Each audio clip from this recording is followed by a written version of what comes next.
So, a chat with Finbar, eh? Exciting. Yeah, exciting.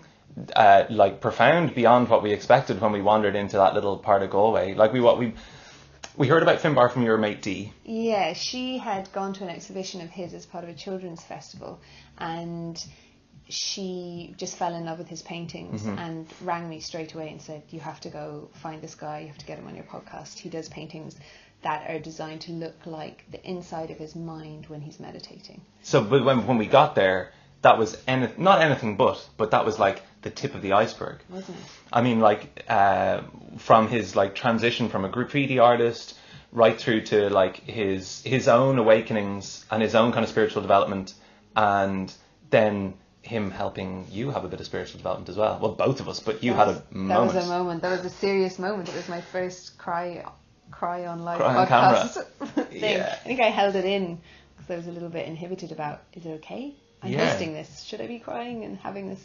But it went very much from that feeling, which has been in podcasts before, that we're hosting a podcast and we've invited a guest on, and then we're kind of channeling a conversation sort of thing. Yeah, it felt very much like we were his guests. Absolutely. And he was holding the space and like not manipulating us, but he was the one who was kind of guiding us and then to eventually guiding me to a conclusion about my life that I had never thought about before, that's been affecting me markedly ever since. Yeah, so enjoy this one, guys. This is it was a real trip. It was amazing. The hairs were up in the back of my neck actually thinking about it, which is mad. And if you are listening to this on audio, please go to YouTube and have a little watch of it, because seeing his beautiful paintings just gives you such a beautiful framework for the idea of who he is and how he came to his paintings. You just have to see them because they're so beautiful. Yeah, and if you try and find them online, sit with them and go and actually look at them and consider who he is after our chat.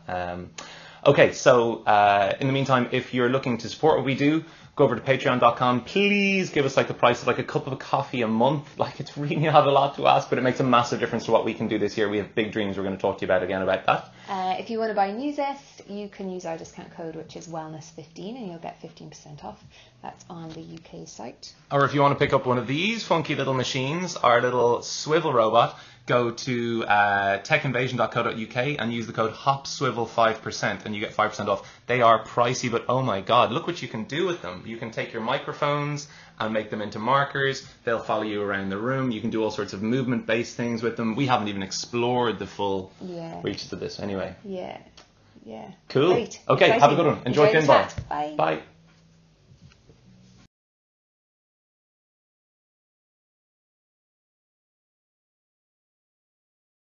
And it's like the idea of skill versus expression. Isn't it?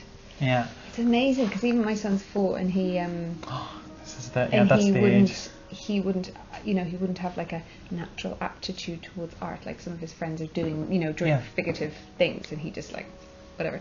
And I've never said anything about it. For me, it's just like, do it if you want to, don't do it. There's nothing, But he's already identified in himself that he's not good at art, and so he'll say that. He'll be like, "Oh, I don't know, I'm not good at art." Yeah. And you're like, how did that come in? Like, I didn't put that in there for sure, but he's getting it from school in some way, from school somehow. How much is that his own, from what you've experienced? How much that is his own actual understanding of what figurative things outside should be what is on his page, or is he being told that by people, do you reckon, at this stage? Or? Well, he's probably very observant anyway. But actually, usually around the age of 4, if you ask a group of children who's the smartest, they're all like, I am, who's the best at art, I am, because they aren't judging themselves based on their surroundings. But by the age of 7, they have.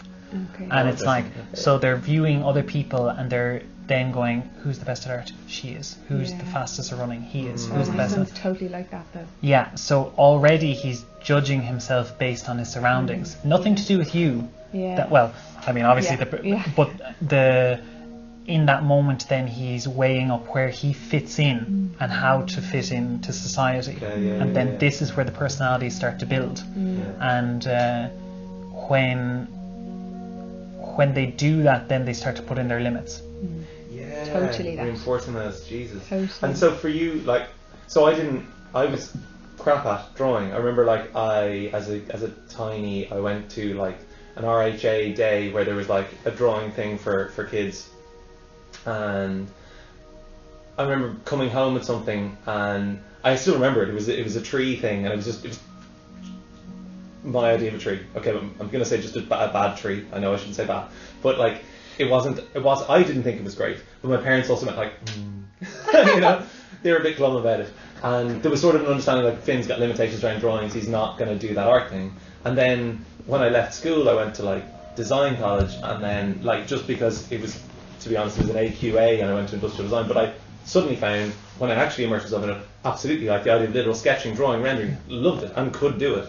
But it's weird that like for up until the year of age of 18, I understood that I had limitations that I wouldn't be able to do. And when I went to college, I was like, I hope loads of this is on computers because I don't really know if I'm going to be able to achieve this otherwise.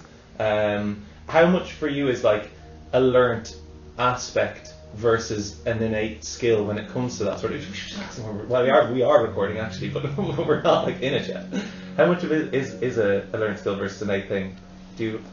Well, I suppose you need the skill set to produce what your intention is. Yeah. And it's like, that's like being mindful, you know, when you have control of your thoughts and your brain and your awareness of it. And it's like, but then to allow yourself to flow and let the creative energy out of you, you need to not be in the thinking, but using it as secondary. So your intuition needs to take over to allow the process. Okay. And do you just sort of check in with it every now and then, sort of thing? Like, yeah, well, it's a balance. You know, I would like, actually, I was chatting with a friend of mine, Iski, a surfer, and we were talking about that moment of riding a wave, and it's like you have all the skills, but you need to be able to respond to the moment. So it's like when you're flowing through that's the magic moment. And as you go through it, and with painting, it's the same. It's like as soon as, like, if you're on the surfboard and you start to think, you're going to lose the bunch. And you go, it's gone. And same with painting. So it's like when I paint, it's very much about responding to the moment with everything that I've learned in my entire life to be able to get that feeling to continue. And the longer you can sustain that feeling, I suppose is your practice. Cool. But like, so you need to learn skills, but not be owned by them. Because usually, like, you'll find that people learn the skill and then they overthink, and then they're in their head, and then it's like it's exhausting, and it's like it's never right, it's never perfect. And that's what the academic version of art teaches you to do to a degree. Which, you know, it's like you have to understand who you are, and then when that person has been helping you to learn, guiding you, where are their limits? And like, if you don't know yourself, you're going to take on their limits. God, that's an interesting one, isn't it? Of course, because you don't know anything else. You're just receiving like whatever they're able to give. And like when we're younger, in our early 20s, we're really like, we're sponges. We're taking it all in college as like an experience. I want, and you're always trying to be ahead. You're always this need to be like, I need to be better and do more, and you, like, I look at 20-year-olds, I'm like, Jesus, I couldn't do the amount of work they're doing. But it's because they're trying everything all at once, and they need to figure out who they are through an outer experience. And then as you get older, you start to go inward, and you start to go, okay, well, actually, this feels right to me, and that. So you're looking more inward, and that journey it's the beginning of, I suppose, the process. But most people can't sit in their own energy. They find it difficult. And it's like, and to actually be able to stay there and be quiet, and that's usually because there's pain and trauma in your body, and you're uncomfortable with being in your own energy, and it's like, so it's easier to be busy outside than to come inward. We were just talking about this, that the culture of busyness that's happening, and this thing of like needing to identify as busy, and like recently I've been really busy, and people keep asking me like, so how are you? And I'm saying busy, which is not a stock response for me, it's just genuinely what is happening now in my life. The people go, great, that's really great, and you're like, value. It's so interesting that everyone's like, ooh, that's good. And, you know, and also like, how are you busy? Like, that's like, you don't give you a chance to answer with anything else. But also even like in response to, like, you know, if you're going, I've been going through some stuff in my life that's been challenging recently, and so the people who know that, when they ask me how I am and I say busy, they all go, but that's really good, isn't it? Because when you're really busy, like, that's what gets you through those tough times, because you just keep going and you don't think. And I'm like, no, that's not really how I do that though, because I feel like I want to actually process this and then move through it. I don't want to just pretend it doesn't exist and then just keep barreling on. And I understand the value of, is definitely a value to having to get up in the morning and achieve certain things, so that you're not like, I'm just going to take to my bed and do absolutely nothing. Yeah. But there's that balance between like engaging with the world and yourself and just ignoring it and just plowing through in a and it's always way. balance. That's the thing. It's like, you know, at times we do need to be more in the logical, practical world, because you can't process everything at once. And it's not like if I do it now, it's done forever. That's the other thing. People are like, oh, I'm just going to do this, I'm going to do this course, and I'm going to feel all my feelings, and then I'm going to be done. And I never have to look at it again. It's like, oh no, that's not how this works. It's like you're looking at the first layer, and then you slowly start to go through that, and when you process, you're like, oh, I feel great, and it's like, oh my god, I'm up here, this is brilliant, and it's like, now you've built the strength to go back in and look deeper, and it's continual, and it's never ending. And I think that I remember I used to have this kind of process around like New Year's Day. There's never New Year's Eve for me. It was always about New Year's Day, and go for a big walk, and then I would sit and really try to implement practices around self-reflection and just sort of analysing what were things that were coming up in myself that I wasn't delighted with, and things that I wanted to work on, and what were things that I felt like I'd got to a good place, and just kind of taking stock in that moment and thinking forwards to the year, like what was I going to work on, and then I would come back to that every January to kind of just go and what's changed. But what's so funny is you kind of do that in January and you feel really good about it. Then you're like, yeah, okay, good, I've got this thing and I feel good about this stuff not so much, so I'm going to work on those things. And that kind of carries you through where you kind of go, oh, I've done that. And then suddenly, like 4 months in, you're like, oh, no, I'm doing those things. I'm doing all the things again because I've gone, like, I've done my self-reflection. I've done that. Good. It's like it's not a process. And kind of forgetting that it's funny, like, isn't it? Now, obviously, when you have like a regular practice of meditation or whatever, you're coming to that stock taking every day. Maybe twice a day or 3 times a day or more, and so then you're constantly in this place of analysis. Before it would be like January, do that stock taking. See you next January. Like, it's so difficult to start it, but like, and so easy to stop it as well. You know, like the best things. I keep coming back to the best things for it are the easiest things to quit. Totally. It's bizarre. Like as humans, we really don't set ourselves up. We set ourselves up to fail in so many ways. That like the difficult things, the things that are not good for us, are terribly tough to resist and really easy to keep going on. And the opposite for all the self-care practices, all the things that we know, the taking stock of where But you that's the story you tell yourself as well. True. You're so right. Yeah, of course. Yeah. So from that perspective, things that mightn't be as good for us seem like easier things to do, but it's only because you're not being 100% honest with yourself. And it's like for me at the moment, it's like I'm very happy, and I understand that when I used to try and escape life, I didn't know that it was because I wanted to escape certain feelings, or and I didn't have awareness of what they were. So it's like bringing it back when you become aware of what you really are and let go of the stuff that you've taken on. You're actually much happier. So the idea of self-love is like, oh, that's a natural idea now. It's like I don't want to not feel myself. And somewhat it's compulsive in that way, I guess. But when you don't know what the actual issue is, or your insecurity or your need in the actual moment of escape, then it doesn't. The reflex goes that way rather than this way. But whereby if you can acknowledge what the truth is, then you're like, oh, and then you don't beat yourself up for feeling that way, and it allows you to go into it. Yeah, it makes sense. So, and then you move towards that love. Continually. And I think the biggest thing for people to realise is that they are the love. And actually there's a block that they've instilled at some point in their life to protect themselves. And when they become aware of what that block is and why it was there, then they can go, oh, now I can start to acknowledge that, and then with time accept it, which is a process. Knowing it is different to the experience. And you can kind of allow yourself to do that gently and not beat yourself up. You go, okay, I feel this now, and I maybe don't want to do anything. It's like, you know, if you're going through a hard time at the moment, you go, fuck, just want to, I don't know what I want. I'm just like, oh. It's like, but that, for like not beating yourself up in that moment, that's a huge step. And you're like, okay. And people will have advice and they'll tell you this and that and everything. It's like, listen to yourself. Allow yourself to do what you feel like, because that's, your body will tell you. That's true, isn't it? Big time. Yeah, but the allowing yourself to do the thing that's going to help you most at any one time is a huge challenge. Well, that is very interesting, because why you don't allow yourself to do it is for perceived need based on your feeling of lack of worth.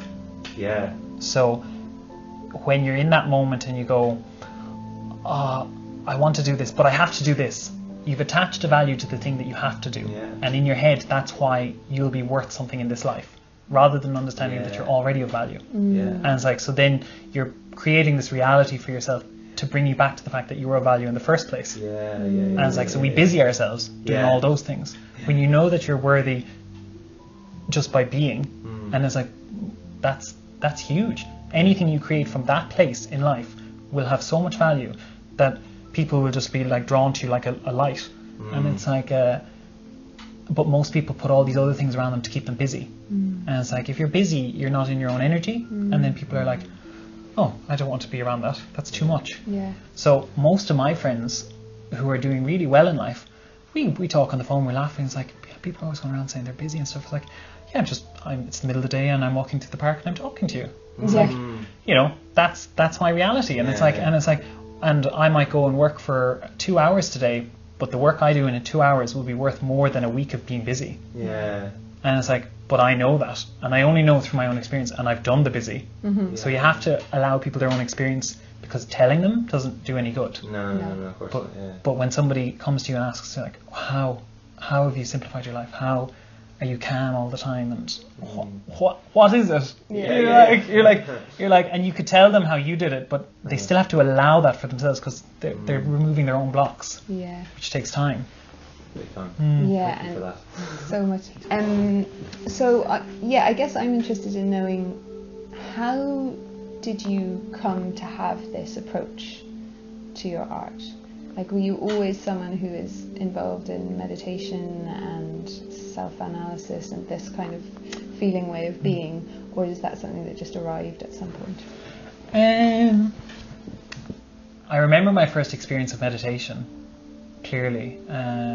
My mother dragged me to yoga when I was a teenager, and she was practicing for years, and a lovely guide teacher, Nullig was her name, and at the end she used to do a little meditation, like a body scan, and I was 17, and I was like, okay, and I went down through my body, and then it was like, there was a moment where I stopped thinking. I was like, oh my god, what was that? Like, I was like, and that moment, and it was unbelievable. It was like, and again, everyone knows their own experiences in life, and that's the most important thing. And anyone I work with, I'm like, your experience is important for you. It's like, when you're with someone, they can hold a space that you can have your own experience, and that's what you learn to trust. So that moment for me was like, wow, that's something. And I was a busy head, and I was like, and I lived completely up here until I was about 24, and that was my way of coping in this life, and a survival technique which everyone does their own way. And I suppose when things really started up, I had loads of experiences through life. You know, when people say, especially in Ireland, we have a lot of kind of intuition and understanding from a bigger picture. So I was always like called an old soul. Yeah. And that's what people say, Jesus, he's an old soul. It's like, and I'd be there as a child just looking through people, and it was like, And my sisters are just like that too. Like, they're much younger than I am, but like, if you put them beside adults, adults are just like, oh god, Feeling challenged. Yeah, naked. they're their own exposed. You know what I mean? Because you know when someone sees you. Yeah. And it's like, but then to understand that someone who sees you, if they've done the work on themselves, doesn't judge where anyone is at. Yeah. That person is there because of their life and their learning and their need. So yeah, I painted graffiti for years, and I learned a lot about community and trying to belong and trying to find your place in society based on an identity that you attach to. And Is that like bold graffiti, as in the illegal sort, or like paid street art situations? Or? Paid street art didn't exist when I started graffiti. Okay, we're too young for that. Come on. So the kind of need, I suppose, the kind that I was free. Okay, yeah, freedom. Yeah. Yes, the bold times, and sure. But not with bad intention behind it. Okay, so when you started graffiti, what was your intention behind it? What did you understand about what you were doing as a process? I I didn't. It was just doing. Okay, cool. Yeah. So it was a need. I didn't know anything about graffiti. I didn't know anyone who painted graffiti. There was nothing really around. It was just I saw some kind of a spray painted logo in my estate when we were about 8, I think, and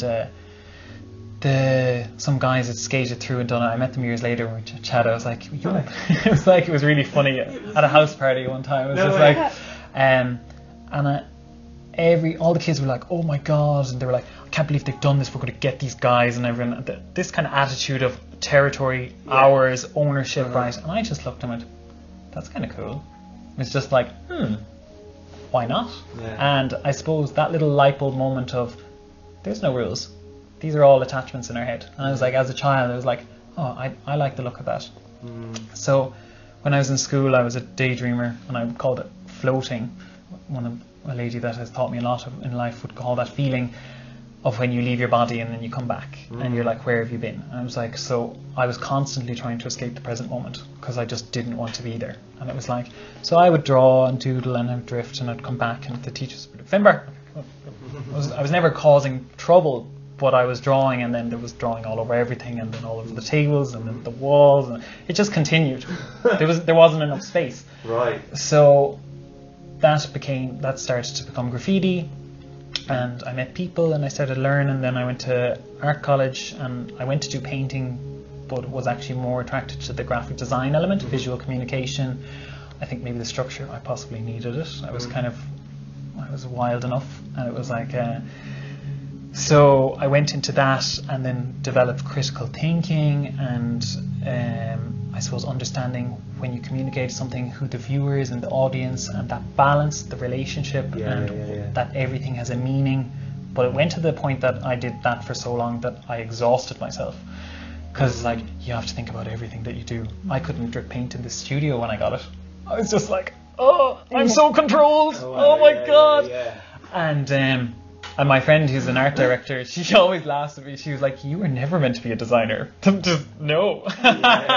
Or too much structure and process. I blocked myself. I analysed everything I did until I exhausted myself trying to reach perfection, which doesn't exist. And you're just like, and you could probably relate to this, and everyone usually can at some point in their life. And it was like, that was the continual block. I would set myself up to reach this expected perfection result, and it was like, then I would fail, then I would beat myself up, and I wouldn't allow myself to do anything that I wanted to do, which then goes against what your nature is, to allow who you are. So I suppose with all of that in mind, I had lots of different experiences through life where, like, when you go to paint graffiti, you're out and you can only work in that moment, in that space, and you have to create and then you have to leave. So it's a constant process of creating and letting go, and no time to think. And that's what I needed. So that's why I was attracted to it. It was like, oh, okay. And the ones that I probably had the most joy doing were the ones that I created as an environment that stopped me from thinking. Yeah. And now my process is very similar to that. And can I ask, so in terms of graffiti pieces, did you have an identity that was known? That would, like, did you have a tag? Was it from okay, so you were kind of like in the graffiti kind of subculture. Would have been around a bit. Okay. Like, I mean, graffiti as a culture is like, it's like a big family. Yes. And it's like, and Ireland's very small, so I'm like, just as much as you'd know anyone doing yoga or design, you know, it's very small. And it's like, it was the same with graffiti back then and still now. And so we used to all paint together around Ireland and then abroad and travel and paint different countries. Could get on a flight by yourself with nowhere to go. You arrive in a destination, walk into a paint shop and go, I'm from Ireland and I paint. They're like, oh, what do you write? And you'd say your name. They're like, oh, you're friends with such and such, and I like that piece you did. And you're like, oh, and then suddenly you're on an adventure. That's great. Freedom. Yeah. Just complete, like, it's just a universal language sort of thing. So yeah, exactly. And it's like, and a very social kind of, but with competition in it. Okay. So the competition then is where the ego builds, and it's like, and everyone has to build an ego to let it go, because when you build the ego, you kind of go, I am this, I am, and you attach to this identity, and whatever your work is, and you'll find most people are attached to who they think they are, and then you need to go through that to let it go. And if the bigger the ego you build, the harder it is to let go. But God, when you do, then you go, oh my God, I haven't got a clue who I am. That's the first step to getting to know yourself. Yeah. And what sort of age did that happen for you? And was there a critical kind of like crystallization moment that? I suppose I broke it down in different points. I was like, I used to have a graffiti name, and I travelled extensively with that, and I wasn't as competitive as a lot of the illegal painters and stuff. I was very social, and a lot of people who paint graffiti are actually just very nerdy. If you think about it, you sit down and you study letters and draw all day. You know, like typographers. Yeah, but just in a different playground. Yeah. And so I suppose in Europe I found a lot more of the nerdy side, and I was like, oh, I'm much more like that type of graffiti writer, and I felt like I belonged, and I was like, so eventually I kind of gave up my graffiti name and started just writing Finbar, and that was when I was 24, and I started writing Finbar 247, like Finbar all the time, and that kind of allowed me to put myself out there rather than always hiding. Yeah. And it was like, I suppose, a journey to accepting yourself. And it's like, I laugh with my friend Shane O'Malley, he paints as well. We both painted graffiti, we both went to design college together, and we had the similar journey. And he's very mechanical in his thinking around it, and then I was much more the fluid, but learning the same lessons throughout life. And you slowly kind of come back to yourself, and it's like coming closer and closer. So it started as Finbar 247. I was like, okay, I'm a graffiti writer, and this is who I am, and it's like, yeah, that I know myself, because I was attached to that idea of strength. And then it was like graffiti writer suddenly became a graffiti artist. I was like, okay, I'm kind of closer. And then it was like it moved into street art, because I was able to paint portraits, or I could paint anything with paint. It was just a tool and a way to express. But it took me a long time to call myself an artist. And this is the one thing that I find most people say, oh, I like that, but I'm not an artist. And it's like, and I remember that, and it was like, it was 2015 that I was like, I just kind of stopped going. I was like, you can call me whatever you want, because whatever I attach to being called an artist is an idea in my head. What you say is an idea in your head, and actually it doesn't really matter. It's like, I wrote these words, but I'm not a poet. What is it around art and around those things that doesn't allow people, or that people feel is such a barrier? Like any other, people in the creative industry, I mean, graphic designers, fine, you can say that, but saying artist is another whole leap. What do you think, because it suggests something around ego, or what are people thinking about that in terms of themselves? Like, I'm sure there's lots of different perspectives, but I suppose being an artist, for one it can seem self-indulgent. Yeah. This idea of like, I'm an artist, I have a right to express more than others. And it's like, now am I really that, or am I? And so then you're like, what gives me the right to be who I am? So straight away you're judging yourself, and it's like, but I would find that when somebody allows themselves to do what they naturally feel and to be a creative, it's the idea of trusting the process. So when you're a designer, you're working towards an expected result, and you know the value. True. You're like, okay, I am a value because I'm going to create this. When you're an artist, you have to allow yourself to create something, and will only understand the value after the process. Yeah, absolutely. Now, how many people can do that? Well, I mean, I think everybody can do that, but it's just the...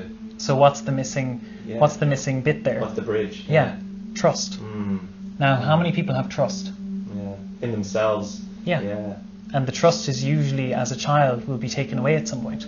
Because it shows you how like it's endemic the problem is, that pretty much everybody has that impression of the word artist. It's kind of universal, where you know, it's used as a pejorative term almost when you have like a prima donna person who might be difficult to manage. They're going, "That's such an artist," or whatever, you know, that sort of thing. It's really it's used as that term as opposed to it's seen as indulgent, isn't it?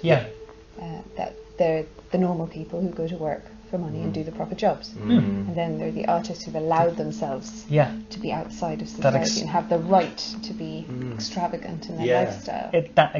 Extravagant is the word, isn't it? Because you kind of go, who are they? Who do they think they are? Yeah. And it's like, God, would they get a real job and all these things? And I mean, most people have this voice in their head that says all of these things, and you're kind of like, okay, but then to understand, by allowing yourself to do what feels natural, you're going to start to look at yourself and be with yourself, and then you will open up and start to heal. And as you heal yourself and and I don't like, you can come at it from whatever process you like in terms of, I believe you can live a very happy and healthy, content life, whether you're, whatever words you use to describe that, but the impact you can have by getting to know yourself will be huge, bigger than anything you can do if you're working for other people, because when you feel better in yourself, people automatically come to you and say, how did you do that? And it's like, and if you can find that space within yourself, you can hold it for other people. Yeah. That's it, isn't it? So it's enabling that energy. Yeah. So you're creating work for yourself, obviously, which is great, and you're translating that into pieces of art. Yeah. One of the things that I always had of course everyone does, but the issue between putting a monetary value on the thing that you create. How do you reconcile that in your head? I know you need to eat, and I guess that's probably a fundamental, but like actually a literal value, like this is this much and this is this much. Like what do you? How does it work for you in your head? I suppose that's again down to self-worth. Yeah. So it was Picasso who said, you know, he does a sketch in 10 minutes and somebody says, oh, how much is that? And he says some extortionate price, and they go, what do you mean? And it's like, it took you 2 minutes. He's like, no, it took my entire life. Yeah. And there's such truth in that. It really is. So the moment I let go of control, people started asking to buy the paintings. Just constant messages. God, I love this piece. Have you stuff available? Can I get it? So interesting. Isn't The moment it happened, and I remember going through the process of letting go of control. Wow. So I did a show in 2016 called Feelings. Now, I suppose we're jumping ahead there because before I did lots of other work towards this. So I did an installation called Love versus Fear, and the idea of where do you create from. And then I did a huge installation on time, and then that was about our relationship with time and our attachment to it and that kind of perspective. So Feelings was then kind of, they were outside of me and then I was coming inward. And by looking at feelings, it was like, how do they look? What do they look like? How do I express them? And it's like, and as I went on that journey, I was like, oh, it has to be this way or it has to be that way. And it was like my own limitations were visually in front of me. And I was like, oh, I'm trying to box this. I was like, because I'm so uncomfortable with them being everywhere that I'm just like, no, no. Yeah, and it's like, so I was containing them into these shapes. Yeah. And I was like, okay, this is it. If I just keep it in there, and I was like, oh God, this is like exhausting. I was like, you know, and because I thought it would be more valuable if I just pushed it all in there. I was like, and then, so it started off, and if anyone who knows me and hears this, they'll be laughing. Oh, here he goes again about the rocks. So I used to be down the beach meditating all the time. I'd go down there nearly every day to meditate, and I would look and observe, and I looked at the rocks and I'd be like, okay, they're like all different shapes and sizes. Most people walk over them and they don't think anything, and it's like, and I started to pick them up. It's like, okay, different sizes. I was like, God, really different textures. And then I was like, wow, they're so different, all of them. They all look the same from here, but then when you go into the detail, it's like, God, it's just like people. We're all different shapes and sizes, and all these different kind of colours and textures are how we feel. And I was like, you really don't know how someone else feels on the inside. We look the same on the outside, but you don't know what's going on. So I was like, how could I express that? And I was like, so I started painting all these kind of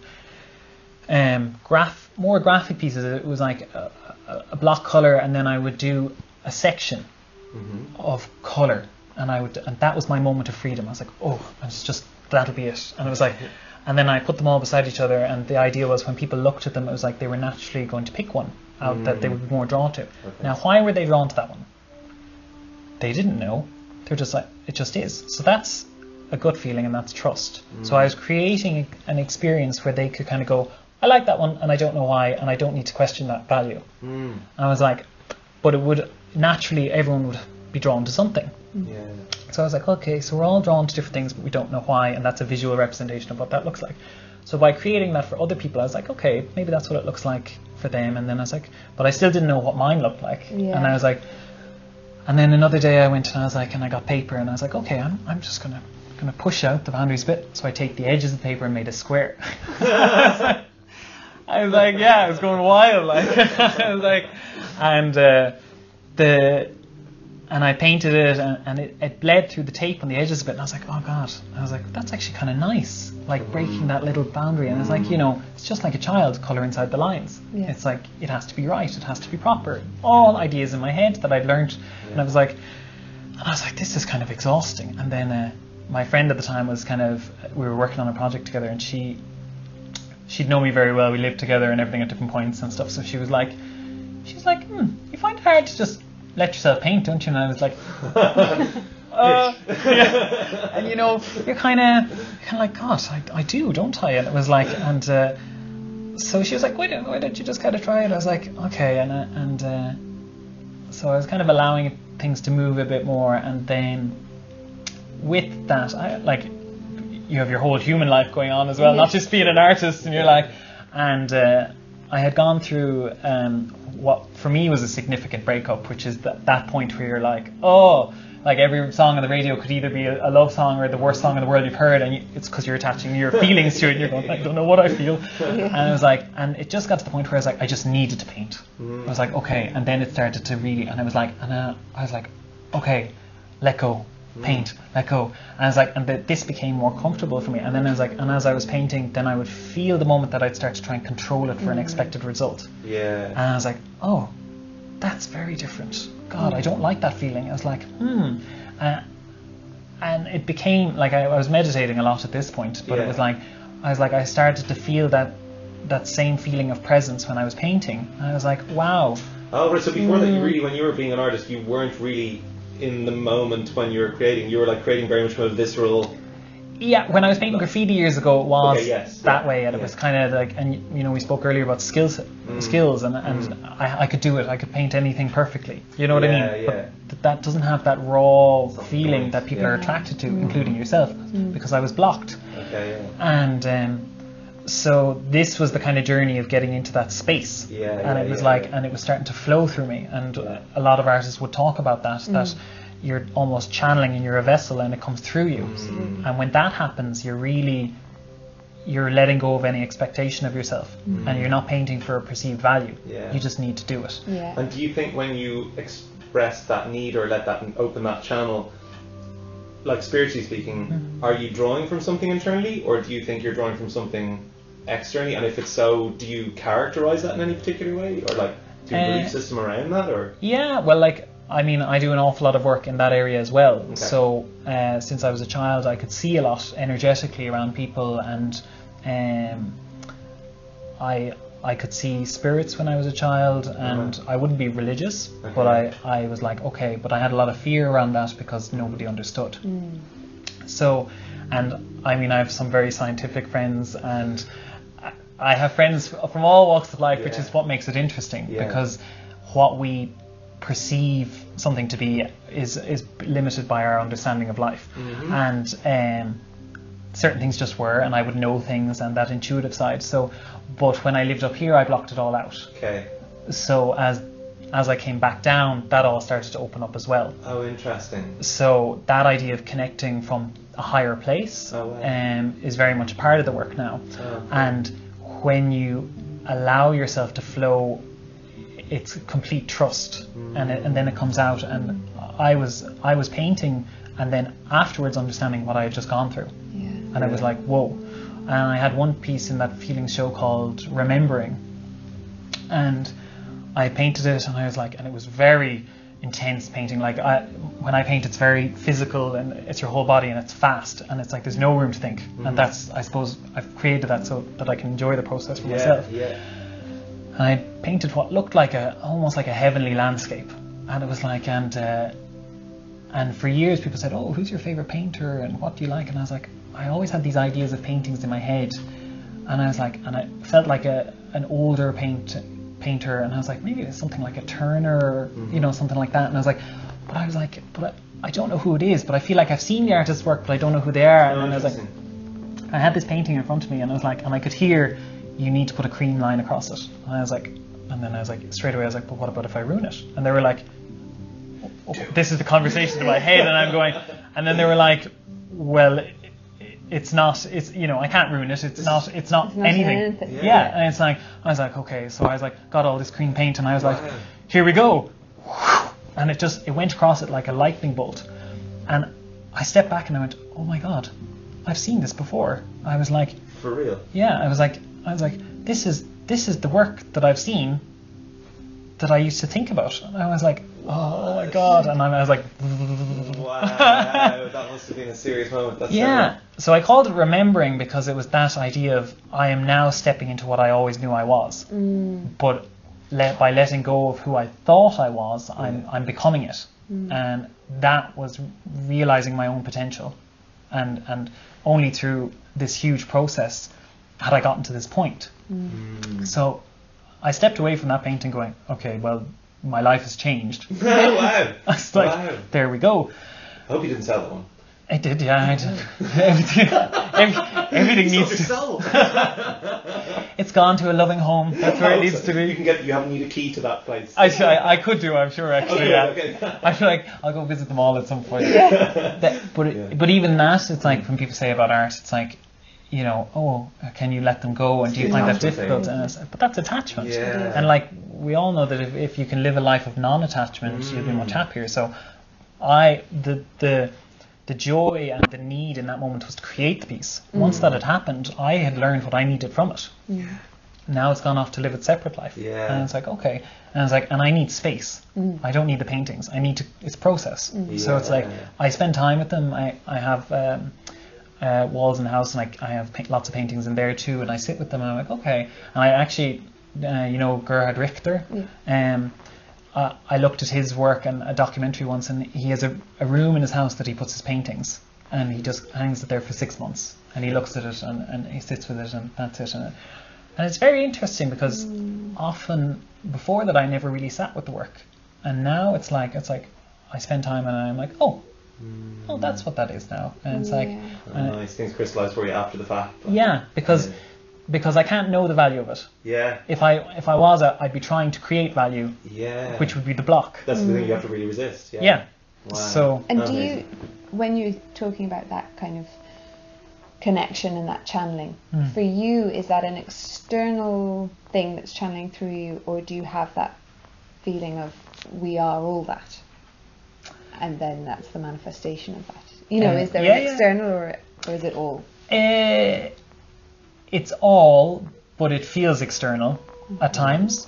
So I suppose the closer you are to yourself, the more you are just love. And it's like, and everything would resonate from that.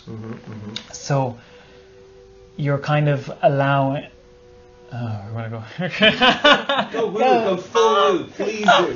Great, embrace it. I mean, if you're looking at it from this perspective, when you go inward, you're going through your layers of who you think you are to get to the point where you don't know anything. And when you can let go of knowing anything, you become everything. So I would call this expansion. And it's like, and there's actually a piece over there, that one. Now that's the feeling of when you expand out. And you know that feeling. I can see it in your face, and you're going, oh, and you feel that come around you, right? And that goes further. There's no limits to that. That goes further and further and further, and then you are. And that's presence. And it's like, and only through presence can you have that. Because if you're thinking of anything, you're attaching to it. So when that happens, you just become this moving physical body, but I mean your energetic body can be anywhere and doing the work. And we all have guides and help with us, and that comes through in whatever way we need it. But it just flows through you then, and it's kind of like, oh, and it's like, yeah, that's. I don't know if that answers that. You used the word guides. I think that's maybe your trigger. I think what's interesting is that feeling of expansion. I find often when I'm meditating, it's very easy for me, and always has been, to get to that point of the expansion and the letting go of the external, like. And we were just talking about this earlier on. You were talking about the meditation. So this is lovely meditation that I do, that I would guide in my classes, and that I do for myself, which is about placing a star on each finger and then each toe and then third eye center. And you start off by marking head, feet and hands. So you have the 5 external points of your body, and you're breathing out to those and then exhaling back to your center. And so you're just having that sense of expansion and contraction. And then you start marking where the edge, so you make the constellation of your body within the feeling of the night sky. And then eventually you let go of that. So you feel that you're one constellation within many constellations. So usually that's in a room, then everyone would be their own constellation. So you have this sense of yours and everyone's, and then you have the sense of just being one in that night sky. So often when I'm meditating, I find it really easy to get to that point of expansion and letting go of the edges of my body, and that feeling of me having this physical body and just being a breathing being. And I'll be in that, and then there'll just always be a moment where my body does and I'm dragged back in, where I've stopped, because it's your heart actually really, I always get that feeling of the heart's really slowed and the breathing slowed, so there's almost nothing and there's space. And that's that moment for me of like, okay, now I'm in this. But always at that moment, my body goes, oh, I haven't breathed. Bam. And you're back into that reality of like, okay, I've breathed. And then, so. That moment for you, do you know what that feeling is then when you come jumping back to the body? It's fear for sure. Yeah. It's definitely led by fear of what happens if I don't breathe. Wait, I haven't breathed. Am I going to die now? So then you've jumped from here to here. Yeah, right. And so now you're observing yourself rather than being. And so as soon as the fear kicks in, you go, because you're not being. Yeah. So when you expand out and you're connecting with everything that is, you're not thinking about it. You can't. No. You're being. I can't be looking at us having this conversation if I'm in the conversation. So if you want to connect outwardly, you have to be in it. And it's like, so you have to let go of the fear. Yeah. And everyone has fear, and that's okay. And depending, everyone's sensitivity is at different levels for their learning in this life and what they need.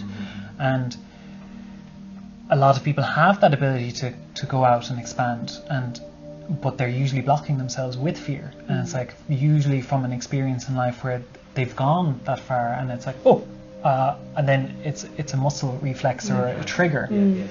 So you build trust towards that, and meditation is the way to do that. And it's like, there's a lot of people with sensitivity who take drugs and they're just, I need to escape, and that feeling of, and they're gone. And it's like, but they're in no control in that, a healthy control in that environment. And it's like, but when you meditate, you're going, and like that moment you're building, and you go, oh, too far, back down your ladder. And it's like, and that feeling is repetition and process until you become comfortable. And it's like, and it's never a guarantee that you'll be able to just take off.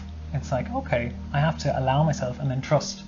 So I suppose letting go of the fear, there is that, it's like that final jump. There is the, even as I'm chatting about it, you're like, but you can get to that point. Yeah. So then you're kind of going inward and you look at why there might be that block. And it's like, and it's a block is always there to protect you at some point. Yeah. So you've instilled this because at some point it was too much. Yeah. And you're like, so, but then that block starts to hold you back. Yeah. And it's like, okay, now how do I release that? And it's like, and slowly chipping away at it. It's like, I'll peek a head around it and kind of look at it, and it's like, okay. And that's where, like I said, when I was 17 and I was doing yoga and I meditated, I understood my own experience. I was like, oh, that's natural for me. And it's like, I didn't go back into it for years, but when I did, I was like, yeah, I know that.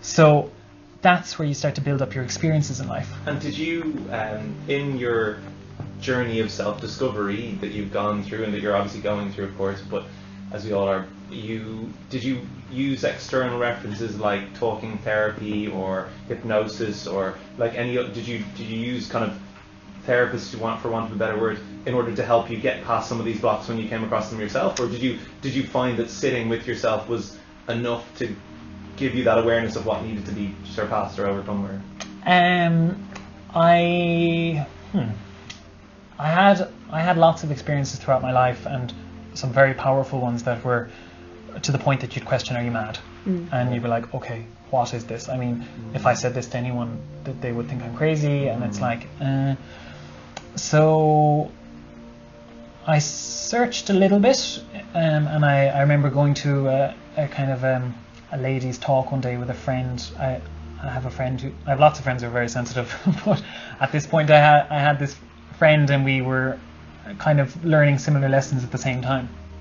We went to see this lady, and it was kind of, went in, and there was angel cards, and sat down around like, okay, this is interesting, exciting, and it was like, and I was like, okay, taking it all in, and I looked at her and I was like, okay, this is interesting, and I could see the need in people in the room, and I was like, wow, do you know, people really need clarity and understanding and help to move forward.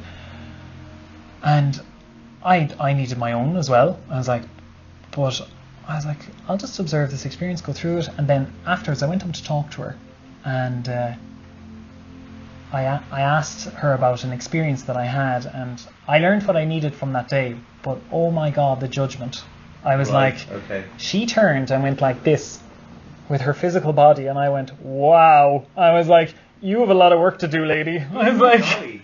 Yeah, she's not your teacher, that's for sure. Yeah. No, but I still learned a lot. Still learned. I still learned from that experience. Okay, yeah. So I put myself into an environment, had my own experience, and I was like, My friend and I left, and we went, oh my God, that was hilarious. But it was like, Jesus. It was like, and my friend saw that lady again a few years later doing charity work, and in a community centre, and she just said, wow, she obviously got the lesson she needed to learn. Oh wow, oh that's cool. But you could see it in her. Yeah.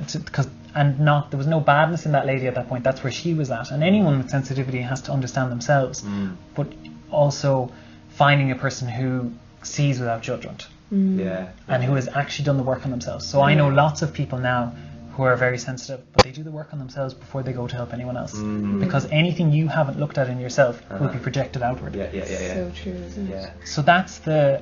So I met a lady then about 4 years ago, and she's in Tullamore, and she's unbelievable. And for me, you know, and it was like, and I remember going down to her for a reading, and it was like, I sat in, and it was about 10 minutes in, we were like looking, and she was like, usually now I'd say if someone's had a physical ailment or, you know, when this happened in their life, she was like, you look like you've been hit by a train. I was like, okay. And I was like, but I was very skeptical. I mean, really, I was headsy, and I was like, I'm going to check everything out here before I say a word. And she started to speak, and I was like, oh my God, I've got 50 minutes left, and this is the first person I've met in my entire life who actually understands anything. And I was like, crap. I was like, oh. And that for me was, I started to speak, and I understood, you know, truth resonates. And it was like, wow. So I've been going to that lady for years, and I've done workshops with her, and it's all experiential learning. And it was like, and I know now that the first day I walked in there, she knew everything, a lot more about me than I knew about myself. And it's like, and to have the understanding that I need to learn my own lessons in my own time, and to see me in that present moment and give me that space, well, she's a miracle worker, like. Absolutely. So, but still to be able to facilitate change at some level as well, to still be actually like holding your hand through it or whatever. Yeah. At some level, well, you know, people have to want to do the work, and you know, no one can do the work for you because you won't learn the lesson. And we're here to learn for ourselves. So I did the work. I meditated. I spent time with myself. I stopped feeding the story in my head and my ego, and yes, I got to a point where I was like, oh, I'm fully healed in this life. Oh, I was like, I'm brilliant. I'm going through my past lives, and I was like, what? I will never think that again. You know what I mean? It was just like, I had to go through my own learning experience, and it humbles you. And I made lots of beautiful friends along the way who have very interesting perspectives about life, and I feel like whatever label you use, like spirituality, I think spirituality, science, mindfulness, it's all going towards self-development and self-awareness. And it's like, and the people that I know that are spiritual, we'll say, are the most grounded people that I know. They're not running around going, I am this and I am that. That's an attachment. You know, they are living and being. So I suppose to meet someone so grounded and with no, for a better word, airy-fairiness, for me was very comforting, that I was like, oh, you can just be yourself. And it's like, and you can live it, not talk about it. So yeah, that was and I still go to this lady, and I'm constantly learning, and everything's expanding, and each week you're like, oh my god. So the more you know you don't know anything, and you become very comfortable in the unknown, which is where most people are terrified. That's the bit you're talking about earlier. Yeah, exactly. And I think your latest exhibition was about making these paintings that express how the inside of your head looked when you were meditating, something around this? Yeah, so it was called Floating, and it was for Bob Rowe Children's Festival, and the work was painted outside kind of through presence, and it was the idea of allowing yourself to create like a child. And because children are present, they are being. They don't observe themselves and think about, am I being or not? They're just doing it. So the work was to create that space where I worked that way, and then to allow whatever came out to come out, and to know that that's enough. Now that's a big journey to kind of create something and go, that's enough. That's the challenge, that's isn't it? the Artistic process, challenge. isn't it? Yeah, and for anyone to question it is fine. You know, they go, oh well, you know, could that be a bit more? Could be, but their own questioning of that is their own journey. Yeah. You know what I mean? It's like, why does that person need to question it? Yeah. Where are they at? And there's no right or wrong. So self-acceptance and self-worth in that process. But to work on that idea of allowing it to come through you, and that's what it was. And it's like, and I wouldn't say it's my head at all. I'd say it's much more from here, the heart and the gut. But I think as well, something that needs to be cleared up for people is the idea of that there's more value in your head, your heart, or your gut. You need all three. If you're living in one of them, you're out of sync.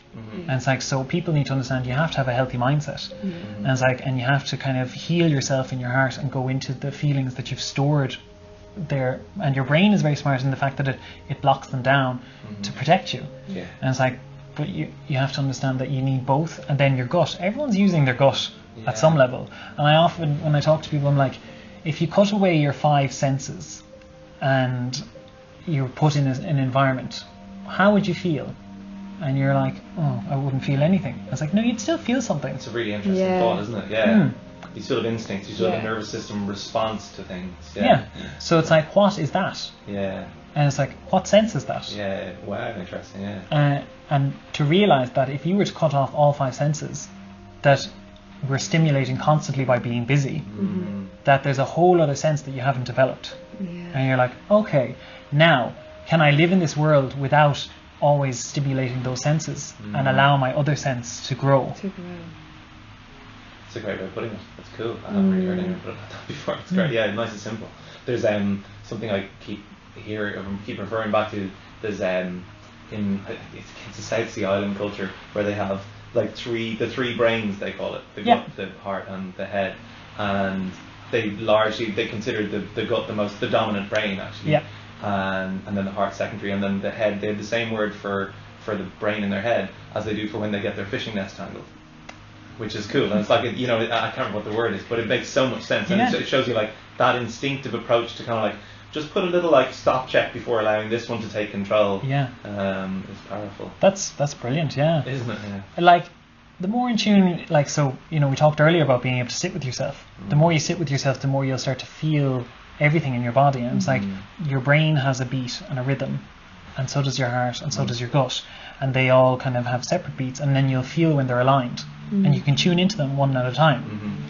And when you align them all, they start kind of coming in, and that's where your vibration starts to come in. And when you can feel your vibration rooted in your spine, that's where everything starts to resonate from. And just because people aren't consciously aware of it doesn't mean it's not happening. So we're all doing it, but we just don't know it, and that's that other sense. Isn't it funny how we find it easy to accept, like, we know the heart has a beat, and like lots of people would know the kidneys have their own little beat, and they might kind of accept that. But in class, if I'm talking about stuff, everyone will go, yes, the heart, great. And then probably when I talk about the kidneys, they'll go, yeah, the kidneys. But then you try something else and it's just a bit too like, oh no, you've gone woo-woo, can't do that. It's weird, isn't it, that we have certain accepted things that we feel are... And I wouldn't say that's wrong either, because it's like, blind faith is very dangerous. Yeah, fair point. Yeah. You know what I mean? I'm like, I don't. The net will catch you. Step over the cliff. Yeah, you know, and it's like, but say even when you're teaching, you're creating a space to allow someone to have their experience. Yeah. And as far as they need to go for themselves in that moment. And it's like, so someone might feel it. They mightn't say anything for 2 years that they felt it. They're like, I actually did feel something. Yeah. But that's for them. And you don't need to know that to be of value. You're just holding the space, and it's like, so in that moment, you begin to understand that everyone is feeling things. But usually, like, I talk to people often that say, I've never said that out loud to anyone. It's like, yeah, that's okay. I was like, I remember when I was like that. And it's all going on in your head, and you're like, and what we need to do is allow ourselves to have experiences to build trust. Because it all comes back to trust again. And you're like, okay, but how removed you are from yourself is how removed you are from everyone. So the block between loving yourself is the block between any relationship you have. And that as you get to know yourself and love yourself more, then allows you to connect with others and to be open and vulnerable, and then to share these experiences to build trust again. But I think Great lessons. Do you, and when you work, you talked a little bit before about when you host workshops and stuff. Do you do workshops with children or with adults or with both? I suppose so with Bobro there, we did a week of workshops where children were coming in from schools, and we were looking at the exhibition, and they would come in and we'd talk about the work and find their favourite pieces, and then maybe what do feelings look like to them, and where do they go in their imagination and stuff. And then we did a very kind of mindful exercise of floating. So children are daydreamers, so are adults, but we'll just say the children for now. And it's like all the teachers were in the workshops too, kind of going, oh my god. This is great. They need it more than the children, to be honest. Sure. But so I would look at the workshop as floating, and then bringing awareness to that space that we go to. So when we daydream, we're drifted off somewhere. You know, because when someone goes like that, you're like, and then you're like, where was I? It's like, now, to bring awareness to that journey, to that space, is knowing where you go when you don't want to be in the present moment. Yes.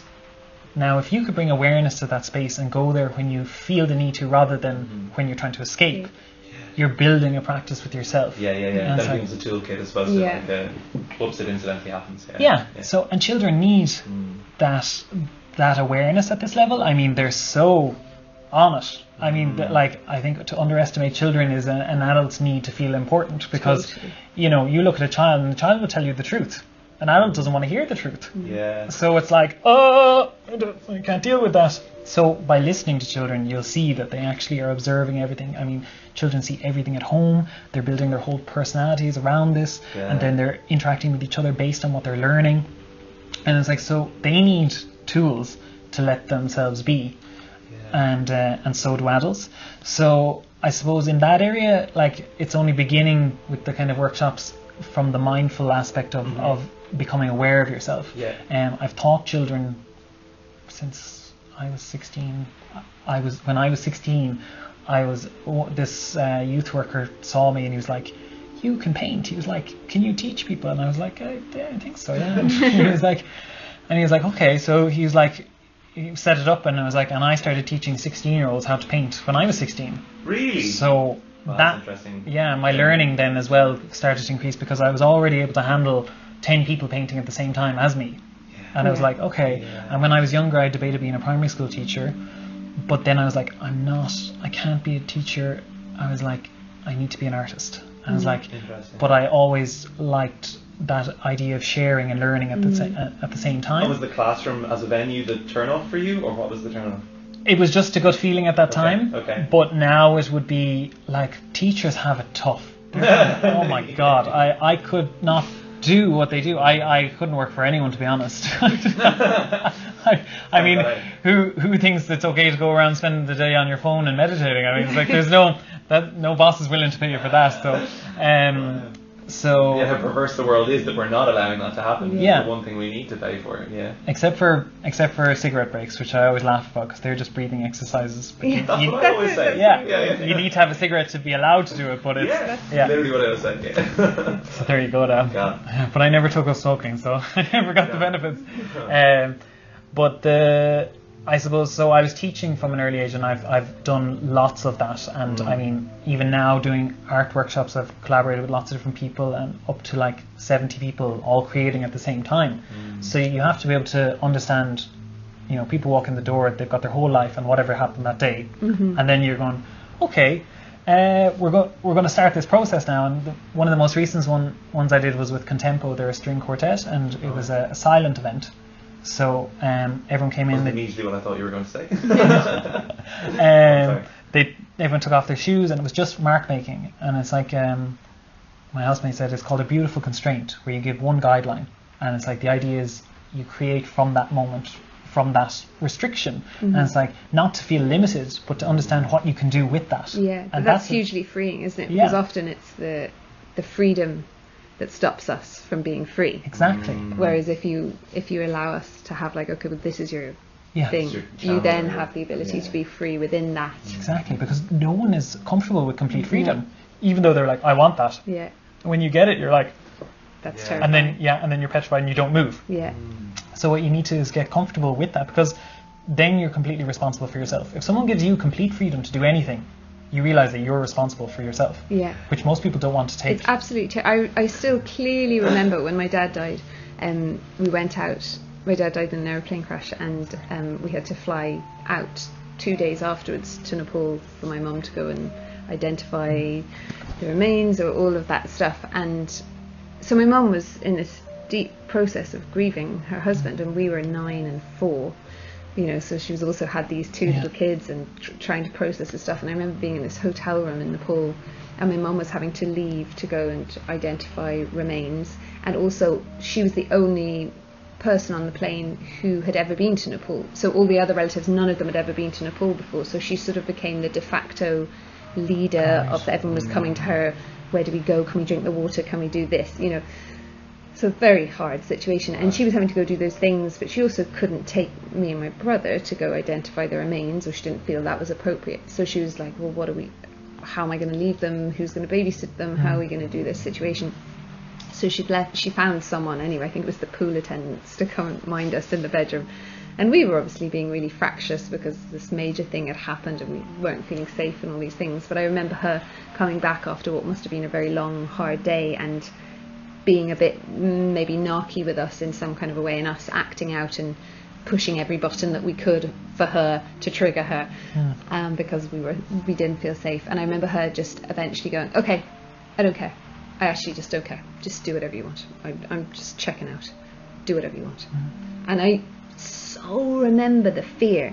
And we'd been asked, can we do this? Can we eat this from the minibar? Can we eat this from the minibar? Can we go jump on can we watch TV? Can we watch TV? And just do whatever you want. Anything. I don't care. And her going into the other room. And that absolute visceral fear of, what? Who's going to tell us what to do? Who's going to tell us what we can't do? Where's the edge? Where's the edge? Yeah. And I so remember that feeling so clearly. And you see it in so many points in your life. But it was the first moment that I felt that, I don't want to be just able to do whatever I want. That was terrifying. And how similar is that feeling for when you to the meditation that I was gonna wow.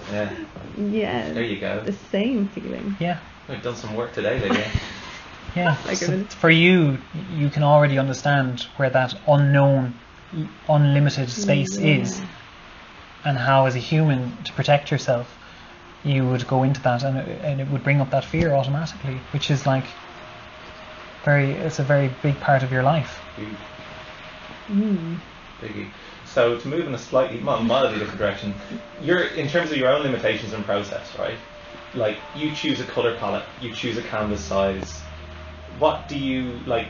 What controls you creatively? What gives you? I mean, I know you are limitless energy. But like when it comes to actually putting something onto a page, how do you select your colours? How intuitive are you, and how much do you try to limit that thing just to challenge or to see where those boundaries are, or to see where your expectations or whatever lie in the real world versus this whatever expanse? I suppose I have a canvas. I have paint. If you look over there, I have hundreds of cans of paint. It looks great. That's actually sorted out since yesterday. My poor little sister gave me a hand. She's looking for Spotify Premium, so I was like, yellows into yellows. So she's like, I'll do this once a week. She's 13, so I was like, anything for no ads. It's not weird. The needs. I love it. But I create a space for myself, and then I start. Now, I don't think about it. Okay. As soon as I try to think about it, I'm trying to guide it, which is like, there is thought, right? So, to explain, I'll start painting. I might pick a colour. I might have a feeling. I'll go with the feeling, maybe not, because the first colour I paint isn't going to exist in 20 minutes anyway. Okay. Yeah. So to think about that in the beginning is really just kind of trying, and it's like, so maybe I will some days, but then within 20 minutes I know I'm not going to be doing that anyway. Yeah. So I let go. If I start to control it, I'll like bust a can of paint open on it. And I go, okay, now I need to respond. Yeah. And that's the difference between reacting and responding. If I was reacting, I go, I've messed it up. Yeah. And it's kind of like, it's not what I thought it was going to be. Now, how many people do that in life? Yeah. Most. Yeah. But if you're looking at it from the perspective, I like stabbed the can of paint, it bursts everywhere, and then I'm going, now, here the fun begins. I'm ready to ride this wave. I've just caught it, and here we go. Right. And I dive in, and I start working with it. And everything that I've learned in my life, all the skills, how to manipulate the can of paint, the pressure, the body action, the movement, it all comes into play, but it's not thinking. It's intuitive at this point, and you're flowing, and you're and you work in that space, and to maintain that.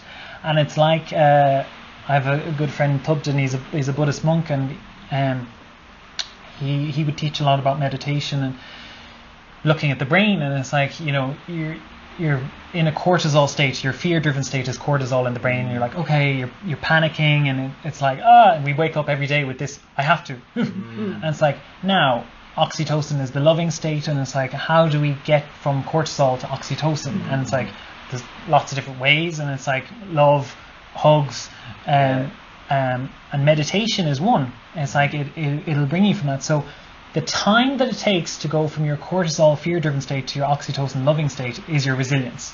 Yeah. So when you see something happen in front of someone and they react, they've lost control.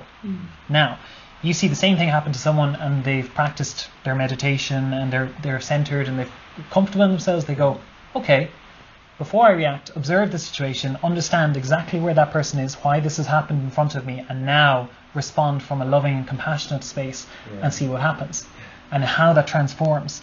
Now, that's going to be much more of a beautiful situation because the person who's broken down in front of you and maybe been angry or upset, or you're going to allow them to release that in front of you in your space, and it'll transform into a healing act. It's the same with the paint. It explodes out. It's like, whoa! And it's like, now I'm going to allow that to transform, because I'm not going to go, oh God, I've ruined it, and fix it. It's just like, okay, how do I work with this now? And that's where the intuitive side comes in, but with the years of experience. Sure. Okay, yeah, it's a shame we're not teaching meditation in schools, isn't it? I think there are some, actually, to be honest. Yeah, there's lots. Like, I mean, it's coming in different ways in different schools, and it's like, and I suppose, like, forcing people to do it as well. It's an interesting idea. Yeah, you know, because you can block people too. So for me, it's about like distilling that down into the way of teaching, right? So it's not about necessarily going, and now we're going to meditate, but it's just bringing those little ideas about mindfulness and presence into the classroom in a drip format. Infiltrating the whole. Yeah. So that you just have the idea of that coming in. Like, when somebody's holding that space, they need to have done the work on themselves too, because you know, if somebody's going in teaching you how to be yourself, then they really have to know themselves. And it's like, so when you're creating a system around that and pushing it on people, you have to know where that person's at. And it's like you're saying, holding the space for them and seeing what comes out and being able to respond to that with the same love and kindness and compassion. So I feel like there's a great need for it, but also anyone teaching. It's the teach the teacher situation, really, Yeah, isn't it? yeah, exactly. And it's like, so anyone who's willing to do the work on themselves will be able to do it with other people. But like, I mean, I've met plenty of teachers that have struggled in their own lives and therefore could not facilitate the class. And it's like, now that's not wrong, they're suffering, that's hard for them, but when they're impacting the next generation, then everyone's suffering. Now if you bring that into the environment of people getting to know themselves, you really have to take check, you know. So I feel like it will come in, and they'll be learning, and it's like, and even if a person is projecting their own stuff into that, children could learn from that experience, totally. You know, because if they judge it, then that's a judgment in themselves. You know, if they're angry, that's an anger in themselves. So even in that, but it's maybe not the ideal way to learn it. No, that's true. But there again, they, like, you know, if you're looking at it from a soul level, like, everyone's equal, but some of these children coming in have way more awareness than we do. Yeah, totally. You know what I mean? So if the teacher can listen, that might be their learning. For sure. Cool. Well, listen, thank you so much for the chat, man. It's gone all sorts of directions. Amazing. I think we've got a lot from it, like really a lot from it. I feel like we need to pay for the session. I'm going to put a value on it, that's for sure. But it's been really, really amazing, genuinely, and astonishing to see the kind of the depth of thought that goes into the lack of thought. That's really impressive. All the way out to come back to what you were in the first place. Yeah. That's it, isn't it? Arriving back. And oh god, it's beautiful. It's just beautiful. They're beautiful as well. So they're very beautiful. reflective. And it's funny because I don't feel like, I don't know. It's like a lot of my response to a lot of the color palette wouldn't be what I like. You know, what I've built around what I like as a color palette. But my response to each piece is actually really, I really feel like embraced by all of them in different ways. And there's such different character within them as well. It feels like almost different artists, which I think speaks to what you're saying about that maybe that external channel. It's lovely work, so thank you. Thank you, Vin. Thank you very much. Cheers. So we'll outro. Thank you very much for watching. Thanks for being a part of it, away over there in the corner. And you guys obviously please like and subscribe as per usual, and post your comments below. And any thoughts you have to share about this or other things with Finbar, we'll obviously post some links where you can get hold of him. And we look forward to chatting to you soon. Have I missed anything? No, that's it. Happy days. Bye.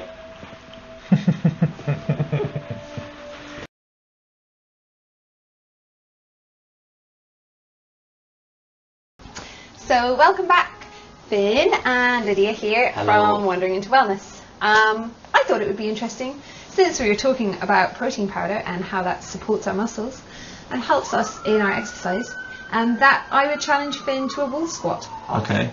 Wall squat off. So let's hope the wall squat off works, because we brought out our new zest today. We have. We've had a new zest, so it's like new zest in this morning. modern day ready breath. It is fuel for the muscles, and you guys can go to newzest.co.uk and you can use the code wellness15, which is our coupon code, a very special little coupon code. So you get 15% discount on all New Zest products, which we are big fans of. We don't really support any other kind of companies in this sort of way. We're not supported by any of the companies in this way, but we're really, really keen on New Zest, and we're just like nerdy big fans, really, aren't we? We're big nerdy big fans. Yeah, there we go. We want to spread the New Zest word. So we are going to do a wall squat off and see who lasts the longest. I feel like I'm at a disadvantage because I've already taught 2 classes today and just done a big massive exercise this morning. That's like, I know it we was did like, a workout like 7 million hours ago. But and anyway, cycled twice it's a today. fair contest. It's a fair contest. Let's go. So if I fail, I'm like doubly failing. This hurts. Yeah. Okay, so we're going to set the clock here. Backs against the wall. Well, I mean, everyone will just see who fails, really, won't they? Excuse my language. Backs flip. against the wall. Slide down. So your bum needs to be parallel to your knees. There we go. There we go. So Finn, whilst we're in this wall squat, I think I would challenge you to finding some interesting things to say about the letters of New Zest. So tell us some facts about New Zest, beginning with N. N is for? N is for not the protein you'd imagined. Whey protein is the obvious one, but this one is a European golden pea. U. U is for ugly, not us. We are all we're based on the beauty of vegan protein, and ugly is animal agriculture that's intensive rearing, and this is not an ugly product. This is a really product that is like right? clean inside and out. Z. Z's an evil one, eh? Z is for all the zeal you can muster out of a day. New Zest has got like a squillion health ambassadors top tennis players, top rugby players. Oh, Finn's slipping. They've got like all the New Zealand rugby team on it, like Mananu and all these sorts of amazing guys, and that is because it makes you perform. It's not because they're paid by it. They literally don't get paid anything by Newzest. No, that's super cool, isn't it? E. E is for goddamn ethics. Ethics in a company. So when Newzest approached Dr. Robert Kirk of the Alliance for Natural Health 3 years ago to produce a multivitamin, he said no, because you'll make me compromise on my ethics, you'll make me compromise on my standards. And so they said, okay, well, what if we don't make you compromise? He said, like, okay, well, give it a shot. And so he gave it one shot, and they have a product called Good Green Stuff, which is what Robert Kirk says is the ultimate in terms of nutritional everyday needs for 99% of all the audience. Go on. Is it E? S. S is for sweating. If you're a fan of sweating, then Newzest helps your muscles recover big time. So you've got leucine, arginine, valine, isoleucine, all the ones that are really key amino acids for growth hormone. T. T is for teetering on the brink of failure. But yet, luckily, we took our Newzest, and so we're just going to make it through. Yay! Yay, we Let's see. did it. Like we haven't failed yet. No. How much longer do you reckon you've got? I'm reaching, we're shaking. I'm reaching, shaking as well. I'm like, where is it hurting most? Quads. Yeah, but where in the quads? The front of them? The middle of them? Yeah, ditto. Oh, burning more than shaking though. So bad. So we probably finished. Okay.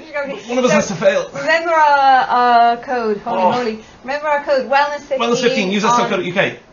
Go. Best of luck. I win. Yay!